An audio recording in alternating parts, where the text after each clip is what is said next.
भगवत गीता अध्याय 1 श्लोक 4 अत्रसुरा महेश्वासा भीमार्जुन समयबुद्धि युधान विराटस द्रुपदस महारथ।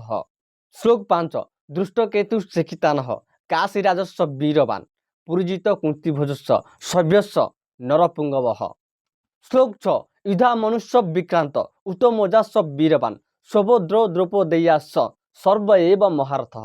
यही तीन श्लोक दुर्योधन योद्धा मान नाम कौच जितेबले युद्ध होता है झगड़ा होता है आपण जानवा चेष्टा करते आपण शत्रु साइड के से नाम कौन ठीक से परी दुर्योधन करुच्ची। दुर्योधन द्रोणाचार्य कहूँ धनुर्विद्यार निपुण तथा युद्धरे अर्जुन एवं भीम सहित समान महान वीर माने सात्विक आ विराट तथा महारथी राजा द्रुपद दृष्टकेतु चेकितान बलवान काशीराज पुरुजित कुंतीभोज आउ मनुष्य श्रेष्ठ शैव्य अत्यंत शक्तिशाली उत्तमौजा सुभद्रार पुत्र तथा द्रौपदीर पुत्र माने एमाने सबू महारथी।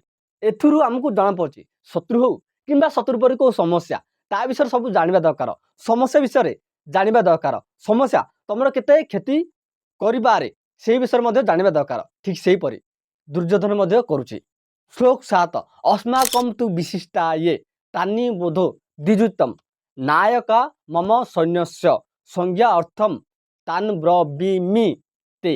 दुर्योधन द्रोणाचार्य कहूँ हे ब्राह्मण श्रेष्ठ आपण पांडव मान साइड्रे क्यों मैंने अच्छा आपड़ तो देखीदे आम साइड्रे क्यों मैंने अच्छा से देखी नियंतु समस्या विषय जानला पर समय आसता निज विषय जानवा दरकार निज विषय भाविया दरकार यहाँ जानवा दरकार आपण पाखे कौन कौन स्ट्रंग पॉइंट अच्छी जहाँ जो आपण समस्या उपर विजय पाइपर जमीती कि आपण समस्या उपर सबू डिटेल जानले ठीक से परी आपण आपण विषय पूरा डिटेल जानवा दरकार।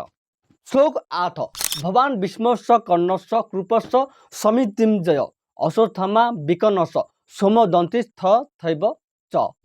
सर्वप्रथमे आपण द्रोणाचार्य पितामह भीष्म महारथी कर्ण संग्राम विजयी कृपाचार्य अश्वत्थामा विकर्ण सोमदत्त पुत्र भूरिश्रवा विषय जानतु। दुर्योधन निज शत्रुर सेना को देखी दुई जनकर योद्धा मानकर कथा कही आगकू हेबाकू जाउथिबा युद्ध पाई तैयार हेउछि। चुनौती बा समस्यार सब एंगल को देखी तापर विजय करा जाय पारिबो। समस्या पाई प्रिपेयर हेबाकू पड़िबो फिजिकली हो कि मेंटाली जेतेबेले को समस्या आसीबो तमे विचलित न होई तार सामना करबाकू पड़िबो। See you next video be happy be life.